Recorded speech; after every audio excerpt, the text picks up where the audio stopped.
থাকাকালীনই যদি তার মৃত্যু হয় তাহলে তিনি দুঃখ পাবে না। যদি দেশের তার তাহলে যথাক্রমে তিনি ভয় পাবেন না। মধু শব্দটি ভালো লাগে তো ঢং হয়ে যায়। পরপাদ মানে প্রবাদ।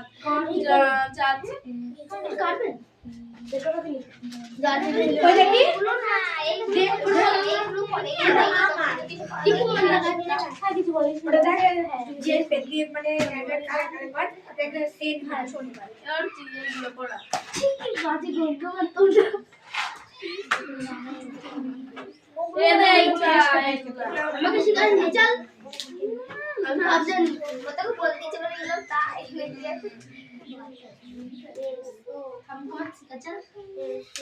এই 10 টাকাগুলা 8 থেকে 14 ছোট পাল্টা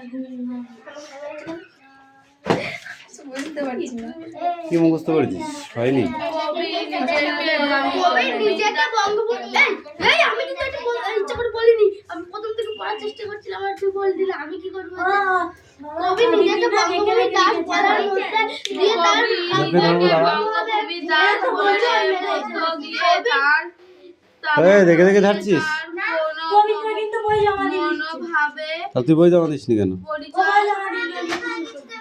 কবি নিজেকে বঙ্গভূমি দাস বলার মধ্যে দিয়ে মুখে বলতে পারবি তো বঙ্গভূমি দাস বলার মধ্যে দিয়ে বলছি না দেখে বলতে পারবি তো জন্মভূমি বঙ্গভূমি প্রতি তার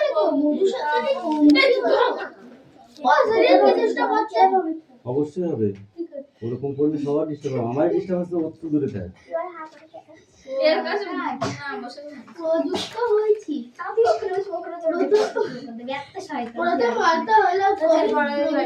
কবি নিজেকে বঙ্গভূমি দাস রিডিং পড়ে আসবি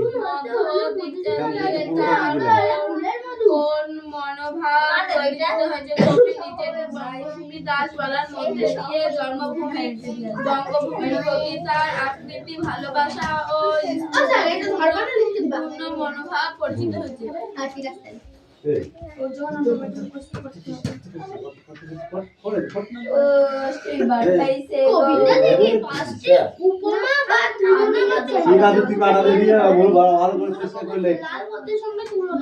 সামনে থাকা বইটা পড় এটা লেখার জায়গা নয় এটা খাতা বই মিঠি বাবু দাদাও হ্যাঁ ম্যাডাম দেহ মধু শব্দটি কোন দুটি অর্থ প্রযুক্ত হয়েছে মধু শব্দটি দ্বারা আর দ্বিতীয়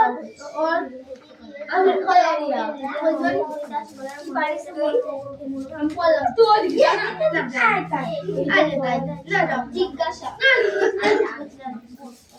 জিজ্ঞেস করলে জিজ্ঞাসা করে মধুসূদন আর দ্বিতীয়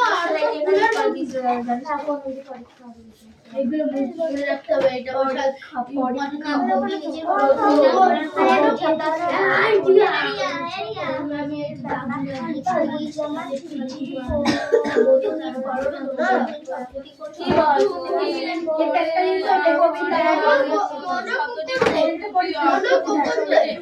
মধু শব্দটি নিজের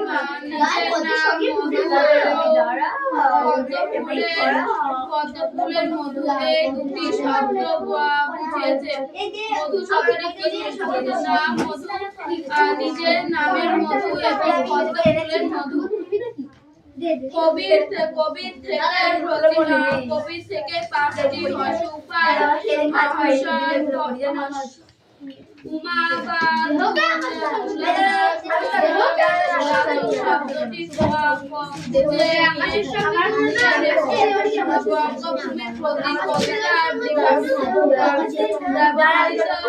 ব্যবহৃত পাঁচটি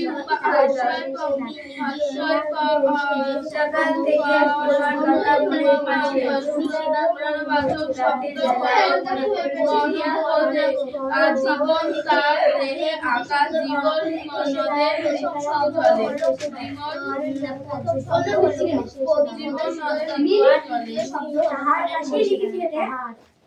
প্রথম হলো কবিতার আমি তো সেই দ্বারা সহজে মানুষ মানুষের পাশে মানুষ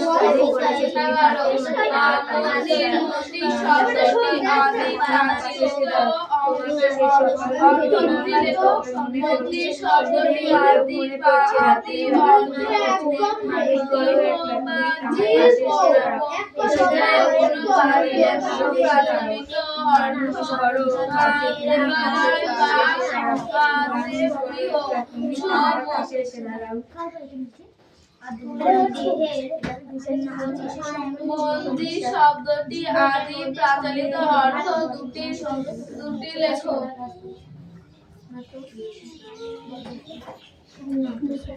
লাল পদ্ম জীবনে মনে সঙ্গে দেহে মন্দির শব্দটি আদি প্রচলিত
অর্থ দুটি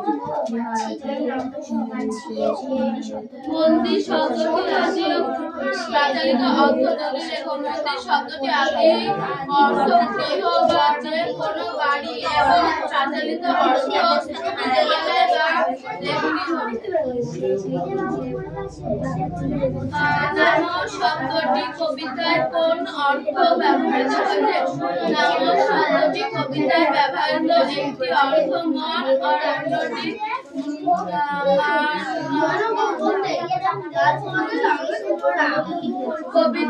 কবিতাটি কোন কোন ঋতুর উল্লেখ করা হয়েছে? কবিতাটি বসন্ত ও শরৎ ঋতুর উল্লেখ করা হয়েছে। কবির দৃষ্টিশক্তিতে কিভাবে কিভাবে লাভ করার পরে মানুষের মনঋষির কবির মনের কাছে এই মানসী তখন মতে লাভ করা। বসন্ত শরৎ বসন্ত শরৎ বসন্ত শরৎ বসন্ত এবং শরৎ মন শব্দটি কবিতায় কোন কোন অর্থ যেখানে প্রত্যেকদিন ঝাপন করতে জাপান জাপান এই জায়গায় পড়ে পড়ে জাপান জাপান এই খটকায়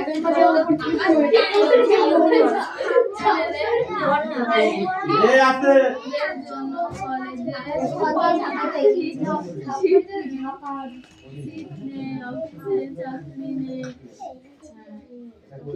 কারখানায় কাজ নেই, স্বামী কাছে জায়গা নেই, লেকচারের টিকিট নেই, হাসপাতালে বেড নেই, বাড়ি ঘর নেই, খেলার মাঠ নেই, জানানোর ট্রেন নেই। গোপাল এই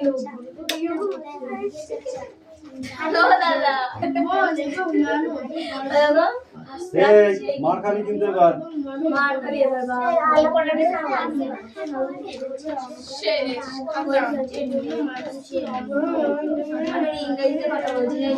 এটা কার বই? পবিত্রা কাবিন। কবি নিজেকে বঙ্গভূমি দাস বলার মধ্যে দিয়ে তার দেখে দেখে ধরেছিস তো? পরিচয় মেলা। তাহলে বল দেখি প্রথমটা কি হবে? বঙ্গভূমি দাস বলার মধ্যে দিয়ে প্রথমটা কি হবে বল দেখি? বঙ্গভূমির প্রতি তার অপ্রীতি ভালোবাসা ও স্নেহ মনোভাব পরিচিত বল। Past আর প্রেজেন্ট, প্রেজেন্ট আর পাস্ট, এটা করে নিয়ে আসবি।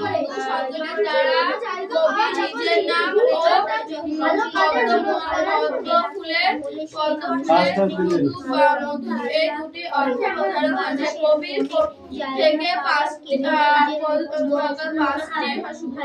আর বাকিগুলো লিখবে কে? সাইডে লিখবে। শব্দটি খুঁজে নেওয়া হয়েছে বঙ্গভূমির প্রতি কবিতা ব্যবহৃত পাঁচটি উপায় বা present আর past, হলো এটা করে নিয়ে আসবি। মনোভাব জীব তার দেহে মুখস্থ হয়েছে বললাম না কি রে মুখস্থ হবে। মন্দ কেন মাঝে খাট কলা দিচ্ছেন সোজা বস, সোজা বস। কোনটা ছেড়ে জাপান করতে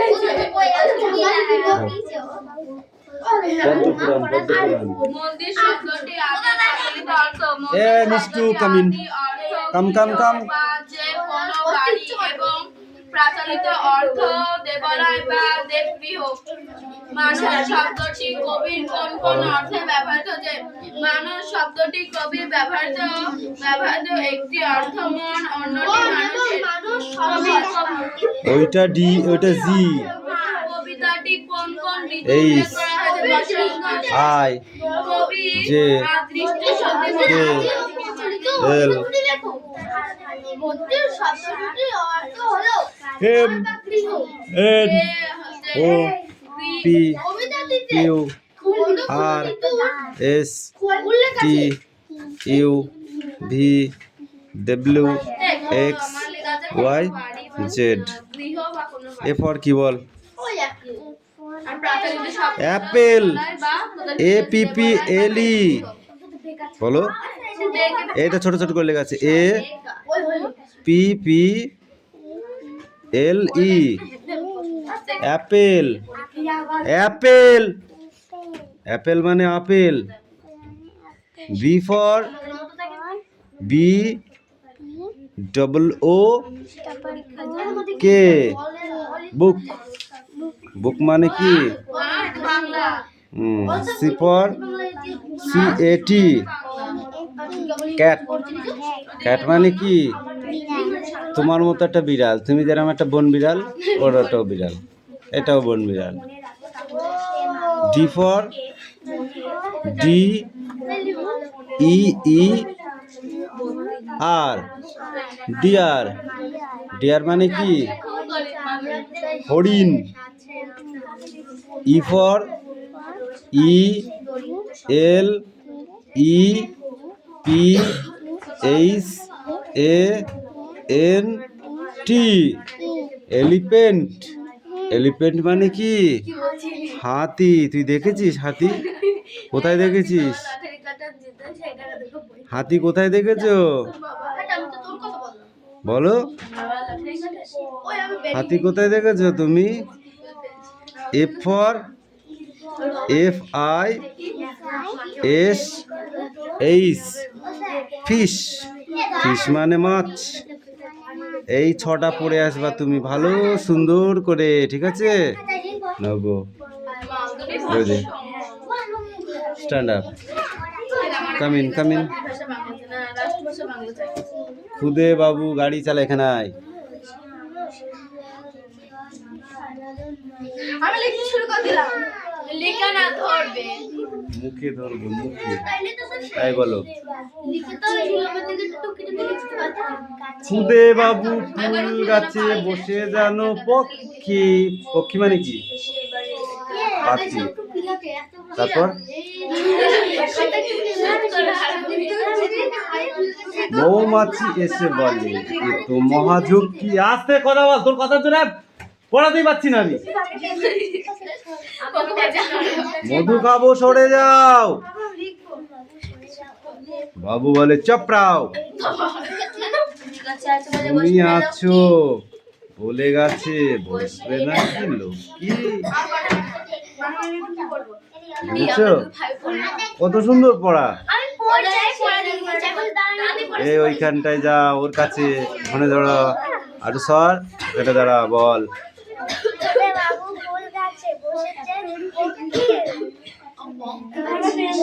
বসে যেন পক্ষী, বসেছে যেন পক্ষী, দেখবা। তারপরে কি?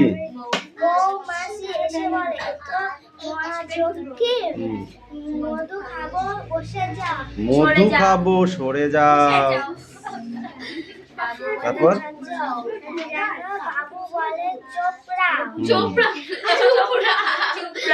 এই চপড়াও, ঠিকই আছে, বল। তারপর বসবে না লক্ষ্মী। খুদে বাবু কোথায় আছেন? চারাতলায়। তাহলে খুদে বাবু কোথায় আছেন?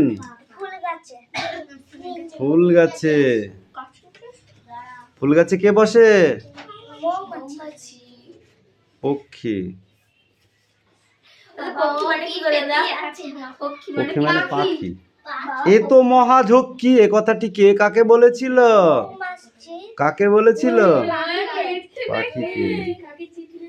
সে কি খাবে বলেছিল? মধু।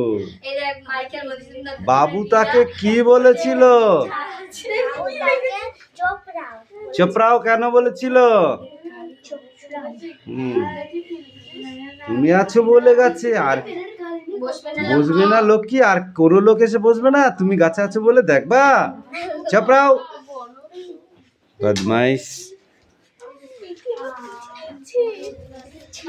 তাই রে নারী করে পড়াটা হয়ে গেল না। যেখানে যে বই আছে পাখি সম্বন্ধে, মন দিয়ে পড়ি সব সকাল সন্ধে। আজ শেষ হবে পড়া, আর বই বাকি নেই। আফসোস শুধু এই গল্লাটেই পাখি নেই।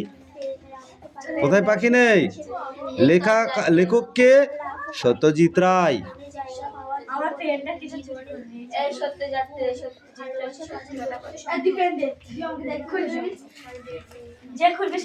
নেক্সট পড়া রেডি করে যাও। পড়ে নিয়েছে অনেক অনেক গল্প আমি বইটাতে এই স্ট্যান্ড আপ স্ট্যান্ড আপ। মানে বই কি দরকার? টেস্ট বই থাকলে মানে বই দরকার হয় নাকি?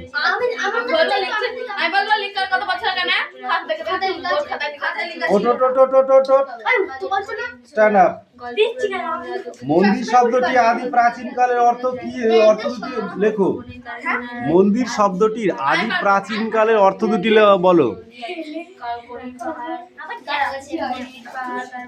কবিতাটিতে কোন কোন ঋতুর উল্লেখ আছে? কবিতাটিতে কোন কোন ঋতুর উল্লেখ আছে বলো।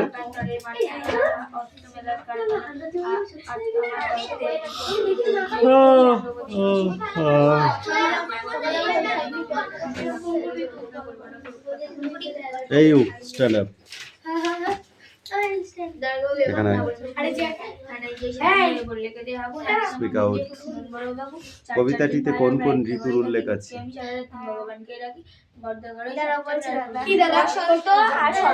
হ্যাঁ, মানস শব্দটি কবিতার কোন কোন অর্থে ব্যবহৃত হয়েছে?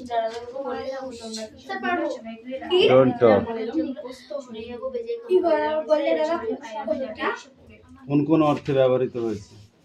মানস ময়কা দন্তন্য দন্তেশ্বয় হস। স্যার মানুষ মানুষ মানে মানুষ। মানস শব্দটি কোন কোন অর্থে ব্যবহৃত হয়?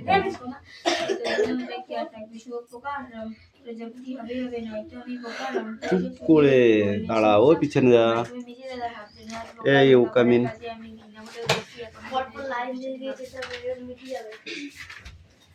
মধুহীন করোনা গো, মধু শব্দটি কোন অর্থে প্রযুক্ত হয়েছে? কবি হচ্ছে কবির নাম আর হচ্ছে পদ্ম ফুলের।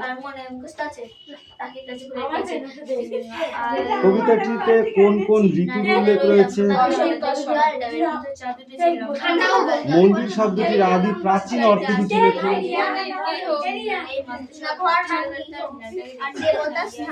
প্রসাদ। এই ইউ কাম ইন। কাকে বলতে হবে না? এখানে দাঁড়া। Speak out. কবির দৃষ্টিতে নশ্বর মানুষ কিসের অমরত্ব লাভ করতে পারে তা লেখো। নশ্বর মানুষ কিসের অমরত্ব লাভ করতে পারে তা বলো। কোনো মানুষই অমর নয়। আস্তে। কোনো মানুষই অমর নয়। যদি কোনো মানুষ অন্য কোনো মানুষের মনের মধ্যে জায়গা, ভালোবাসা ও তার প্রতিভা দিয়ে তার মনের মধ্যে জায়গা করে নিতে পারে, তাহলে সেটি অমরতা লাভ করবে। তার নাম অমরতা লাভ করবে। মিঠি বাবু কামিন কামিন।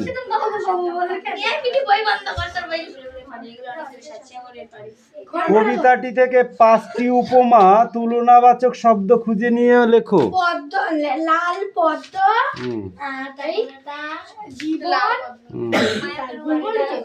জীবন, আমি পারবো না।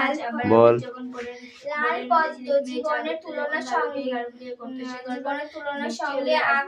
আকাশে, নদীর সঙ্গে তুলনা, জীবনের তুলনায়। আরে লাল পদ্ম, তারপরটা লাল জীবনের তুলনায়। জীবনের হবে না। জায়গায় যা সব কটা জায়গায় যা। মাতৃভাষা লেখক কেদারনাথ সিং। লেখক কি? লেখক কে? Sit down all body sit down. পিঁপড়ে যেভাবে ফেরে নিজের গর্তে, পিঁপড়ে কিভাবে ফেরে? পিল পিল পায়ে ফেরে, পিল পিল করে ফেরে, তাই তো? কোথায় ফেরে পিঁপড়ে? নিজের গর্তে, তাই তো? কাঠঠোকরা পাখি কাঠে ফেরে। কাঠঠোকরা পাখি কোথায় ফেরে? কি হচ্ছে ওটা? কাঠে ফেরে, কাঠে ফেরে। যে কাঠে তার গর্ত আছে সেই কাঠেই ফেরে। বায়ুযান একে একে ফিরে আসে। বায়ুযান বলতে কি বুঝেছো এখানে? বায়ুযান বলতে বাতাসের উপরে যে যানবাহনগুলো চলাফেরা করে, যেমন হেলিকপ্টার, এরোপ্লেন, ঠিক আছে? তারপরে এয়ারক্রাফট, যুদ্ধজাহাজ। লাল আকাশে ডানা মেলে। কোন আকাশে ডানা মেলে দেয়? লাল আকাশে ডানা মেলে দেয়। বিমানবন্দরে ও আমার ভাষা, বিমানবন্দরে ও আমার ভাষা, আমি তোমারই ভিতরে ফিরি। আমার ভাষা আমার ভিতরেই ফেরে, তাই তো? চুপ করে থাকতে থাকতে যখন আমার জীব অসাড় হয়ে যায়, আমার আত্মা দুঃখ হয়ে ওঠে। এটা না দেখে পড়ে আসবে। ইয়েস। কোনো দরকার নেই মিলের, মুখস্থ করতে হবে তাই জানি। এরিয়া পড়া নিয়ে এসো। হ্যাঁ, পুরোটা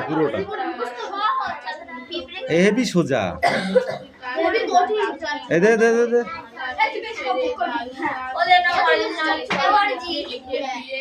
তোদের কি প্রতিদিন ইতিহাস থাকে?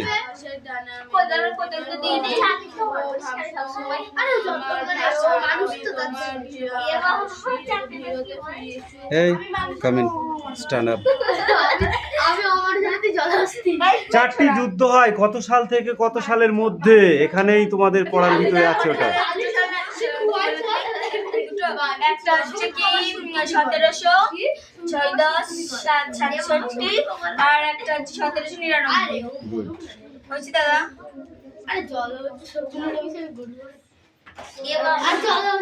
টিপু সুলতান কখন মারা যান? Stand up. এখানে আয়। 1799। কেন মারা যায়? মারে পিঠে চামড়া গুঁটো দিবা নে, ঠিক করে ক। শ্রীরঙ্গপত্তনমের রক্ষা করতে গিয়ে টিপু মারা যান। শ্রীরঙ্গপত্তনম রক্ষা করতে গিয়ে কে মারা যান? টিপু সুলতান। টিপু সুলতান, তাই তো? ওকে।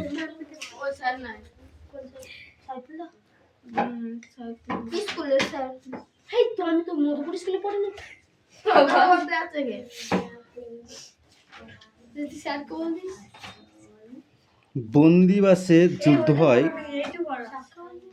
কত খ্রিস্টাব্দে? বন্দিবাসের যুদ্ধ হয় কত খ্রিস্টাব্দে? 1700 কত হতে পারে এটা? 60।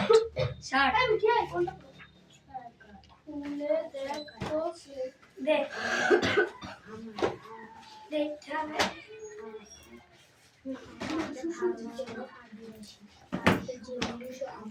বল, ব্রিটিশ কোম্পানির অগ্রাসনী নীতির নাম কি? রিয়া বল, ব্রিটিশ কোম্পানির অগ্রাসনী নীতির নাম কি? তুই বল। ব্রিটিশ কোম্পানির অগ্রাসনী নীতির অন্যতম রূপ কি? বা মিত্রতা নীতি। মিত্রতা, বন্ধুত্ব, বন্ধুত্ব। মিত্র মানে কি? মিত্র মানে কি? বন্ধু। বন্ধুত্ব নীতি। যার সাথে পারবে না তার সাথে বন্ধুত্ব পাতাবে, তার দুর্বলতাগুলো সব জেনে নেবে, নিয়ে সেই দুর্বল জায়গা দিয়ে তাকে গাই দেবে, বুঝেছিস? পড়া হয়েছে তোমার? ঠিক আছে, যাক আজকে ভালোই পড়লি, বেঁচে গেলি। এখান থেকে এইটুকু পড়ে আসবি।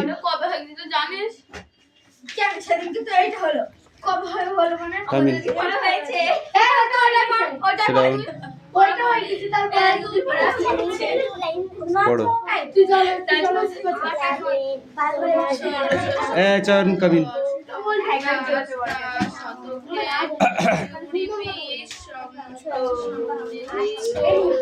হরি বল, হরি বল। স্টপ, বেশিক্ষণ লাগবে না, পড়ো, চয়ন পড়ো, দেখে দেখে বলো। তারপরে 3 লাইন পড়ে আসবে, ঠিক আছে? স্টপ।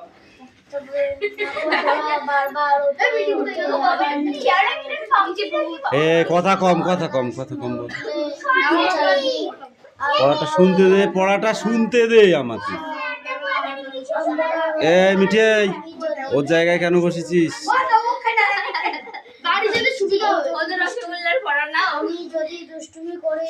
রসগোল্লা দিকে ছোট মিষ্টি। এই কটা নিকেছ তুমি? একাচন্দ্র কই? সেই ব্যাপার।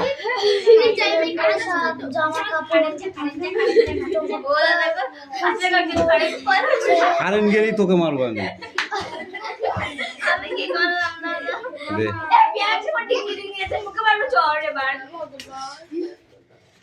কাঁচা আম খেতে ড্যাশ, পাকা আম হয় ড্যাশ। কাঁচা আম খেতে টক আর পাকা আম খেতে মিষ্টি। নাগরদোলা বারবার ড্যাশ ওঠে, আবার ড্যাশ নামে। উপরে ওঠে আবার নিচে নামে। উপরে ওঠে আবার নিচে। সকালবেলা সূর্য উঠলে চারিদিকে ড্যাশ, আর রাতের বেলায় সব ড্যাশ হয়ে যায়। সকালবেলা চারিদিক আলো আলো থাকে আর রাতের বেলা অন্ধকার। আমি যদি দুষ্টুমি করি সবাই আমাকে ড্যাশ বলবে, কিন্তু যদি কথা শুনি সবাই বলবে ড্যাশ। যদি আমি দুষ্টুমি করি সবাই আমাকে দুষ্টু বলবে, যদি যদি আমি দুষ্টুমি না মানে সারাদিন সব কথা শুনি তাহলে সবাই আমাকে ভালো বলবে। ড্যাশ দিকে সূর্য উঠলে ড্যাশ দিকে অস্ত যায়।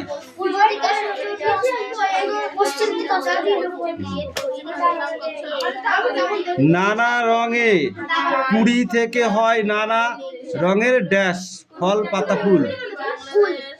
ফুল হয়।